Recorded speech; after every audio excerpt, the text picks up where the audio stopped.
কিরা কিরা কিরা কে কে এসে কে আমাদের কে বিষয়টা আমি বলি ভাই, বিষয়টা হচ্ছে না না আমার পয়েন্ট আছে এটাই ভাই, প্রত্যেক নাগরিকের গণতান্ত্রিক অধিকার নিশ্চিত করার জন্য তো আপনি লড়াই করছেন ভাই, আপনি জেলে গেছেন, আপনি সবকিছু করছেন, সবার লড়াই ছিল। এখন এই অধিকার হরণের জায়গায় যারা বাধা তৈরি করতেছে আপনারা তাদের বিরুদ্ধে ব্যবস্থা নেবেন। আমরা এটা দেখবো। আমরা একই সাথে আমি একটা বিষয় বলি, আমরা যে মত প্রকাশের জন্য আমি ওই সময়ে আমি বিসি হ্যাঁ তাও সমস্যা নাই, বিচার হইলে আমার আমি জানা এটা বলবো এই অধিকার আমি নিশ্চিত করতে চাই, আমি সে অধিকার নিশ্চিত করতে চাই, সে বলবে আমি চাই আমার বন্ধুরা আমার যা ইচ্ছা বলুন, কিন্তু আমি কারো হকিস্টিগত ব্যস্ত না, আমি কারো উপর আঘাত করব না, স্বাধীনতার জন্য মেরেও খেলে আমার যদি আমার নষ্ট হবে না না না আমি কারো ভাই আমি চাই বলে স্লোগানই সমস্যা নাই, গণতান্ত্রিক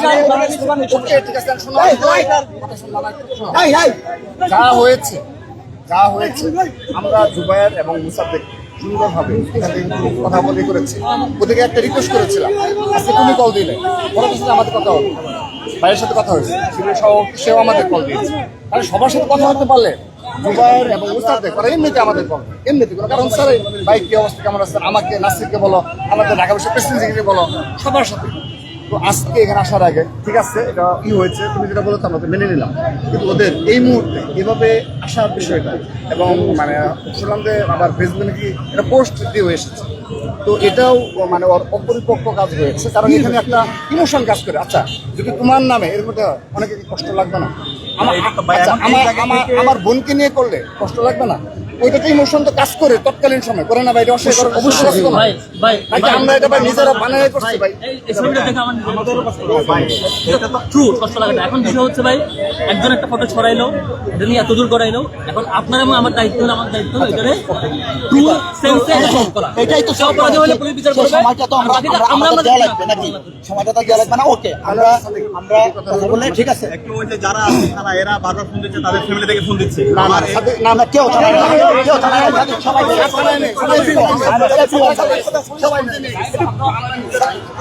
শোনো আমরা আসার পর কেউ গায়ে হাত দিতে দিলে প্রথম কথা আমরা চেষ্টা করছি যতটুকু সম্ভব, কিন্তু এটা তোমাদের আশা বলে যাই হোক, এখন তোমরা ভিতরে যাওয়া দরকার, এখন এবার চলে যাও, এটা হচ্ছে ভিতরের কাজ হবে।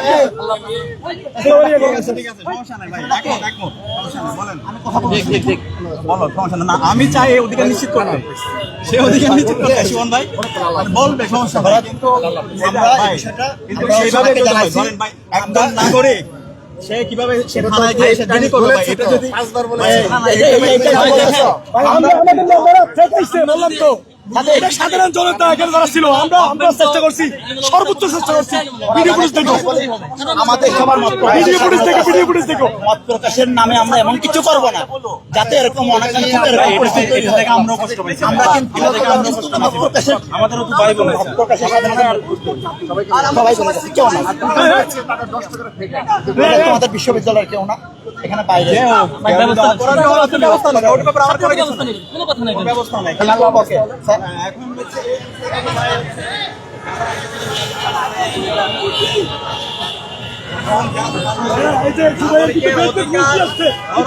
কথা বললে জুবাইয়ের নিচে ফেসবুক ফুলটি আসতেছে, থানায় আসো, এটা কিন্তু ভুল। যাই হোক এটা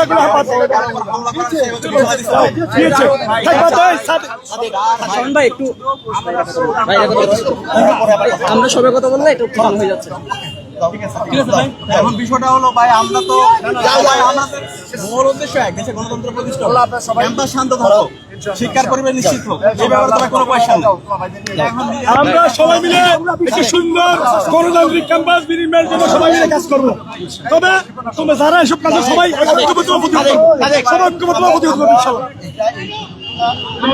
ভাই ভাই লোকজন সরাই নিয়ে যান, ভাই ভাই আপনারা লোকজন সরাই নিয়ে যান, আমরা সরাই নিয়ে যাচ্ছি, সবাই পিছাও, শিবিরের সবাই পিছাও, শিবিরের সবাই পিছিয়ে দাও, শিবিরের সবাই পিছিয়ে দাও।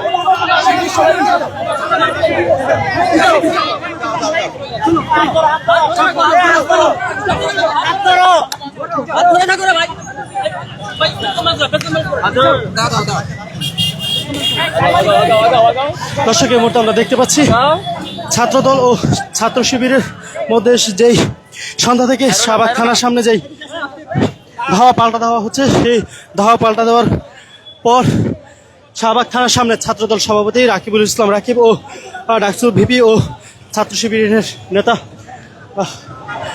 সাদিক কায়েম দুজনেই মুখোমুখি অবস্থান নিয়েছেন এবং দুই পক্ষের মাঝে আমরা দেখলাম যে তারা বোঝাপড়া বা নিজেদের মধ্যে আলাপ আলোচনা করেছে আজকের এই ঘটনা নিয়ে। এবং এই মুহূর্তে সাংবাদিকদের সাথে কথা বলছেন সাদিক কায়েম।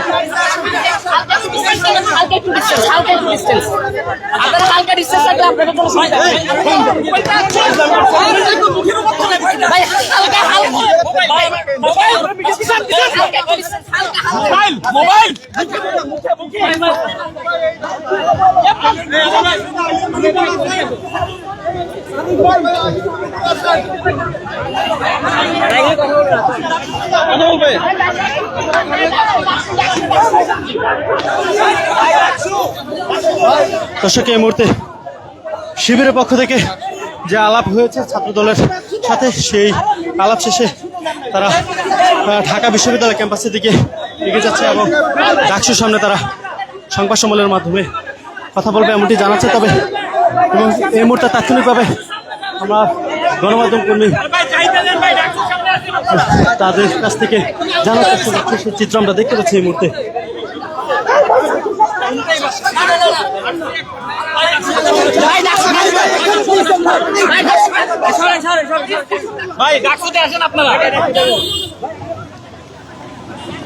দর্শক এই মুহূর্তে আমরা দেখতে পাচ্ছি শাহবাগ থানার সামনে থেকে ছাত্র শিবির এই মুহূর্তে এখান থেকে বের হচ্ছে এবং শাহবাগ থানার সামনে ছাত্র দলের অবস্থান এখন পর্যন্ত বিরাজমান। সন্ধ্যা থেকে ছাত্র শিবির ও ছাত্র দলের মধ্যে এই ধাওয়া পাল্টা ধাওয়ার ঘটনা এখন পর্যন্ত শাহবাগ থানার সামনের অবস্থা এখন পর্যন্ত থমথমে পরিস্থিতি বিরাজ করছেন এবং কিছুক্ষণ পর পরে আমরা দেখতে পাচ্ছি উত্তেজনাকর পরিস্থিতি সৃষ্টি হচ্ছে। তবে এই মুহূর্তে আমরা দেখতে পাচ্ছি শিবির তারা ঢাকা বিশ্ববিদ্যালয়ের দিকে তারা এগিয়ে গেছে এবং ছাত্র দলের পক্ষ থেকে এখানে কথা বলছেন ছাত্র দলের সভাপতি আমি তার নামটা বলতে যাচ্ছি না।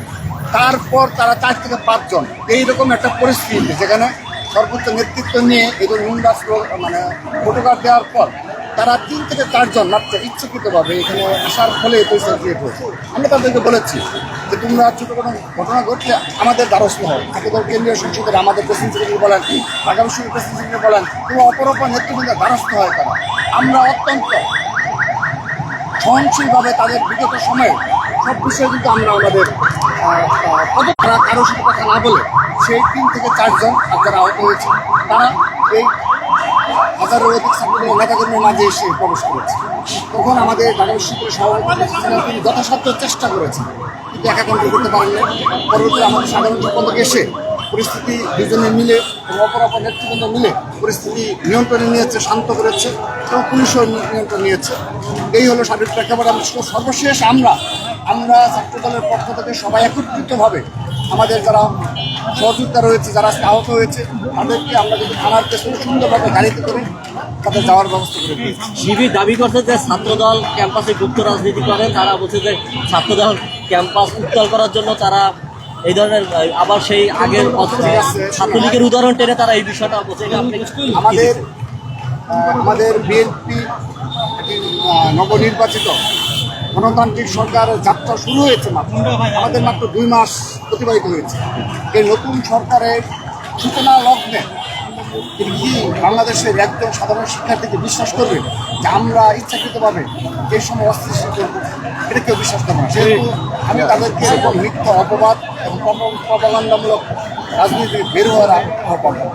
আজকে যে পরিস্থিতি ক্রিয়েট হয়েছে সেই পরিস্থিতি দেখুন, আমরা তারা ফেসবাদ বিরুদ্ধে লড়াই সংগ্রামে ছিলাম, তাদের আজকে হৃদয় রক্তকরণ হচ্ছে। আমাদের মাঝে একটা বিভেদ, এর মূল হলো এই গুপ্ত রাজনীতি, এর মূল হলো সোশ্যাল মিডিয়া যে অব্যাহত প্রপাগান্ডা। আপনি দেখেন চট্টগ্রাম সিটি কলেজে যে ঘটনা ঘটলো সেটা ছিল আর এখানে ঘটলো সোশ্যাল মিডিয়া ফটোগ্রাফি।